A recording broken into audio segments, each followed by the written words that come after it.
তোমাকে না জানিয়ে তোমার এই কালো কুচকুচে চুল আমি সাদা করে দেব, রুখতে পারবে? তোমার এই চোখের লাল চাহনি আমি ঝাপসা করে দেব, ঠেকাতে পারবে?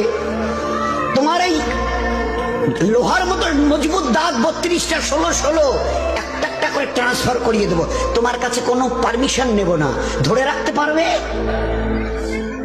এইভাবে আস্তিন গোটানো, মাসেল ফোলানো ধরে রাখতে পারবে তো? এরকম করবে না তো? এইভাবে এরকম হবে না তো? সামনে এসে একটা পান দিচ্ছে, এই হাত, চাচা এই হাতটা নিলেন, এই হাতটা করলেন, আরে বাবা দেখ না চিমটি কাটিতে কিচ্ছু নেই। আসমান থেকে আওয়াজ দিচ্ছে, ও হাত তোমার কথা শুনে আমার, এ হাত তোমার কথা শুনে আমার। আমি এর পাওয়ার এক্সিস করে নিয়েছি। এই দুটো পা যদি হনন হনন করে হেঁটে চলো, খালি একটা পায়ের যদি সামান্য একটু প্যারালাইসিস করে দি না, তো জীবনভর করে হাঁটতে হবে। বেডরুম থেকে নিয়ে বাথরুম একদম লাগালাগি, অ্যাটাচড, আমরা বলি না অ্যাটাচড।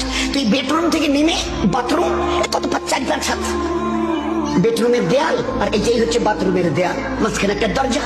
এখান থেকে উঠে ওই ঘরে রুমটাতে পারবে? আছে পাওয়ার? কিসের দেমাগ তোমার? কিসের এই অহংকার তোমার?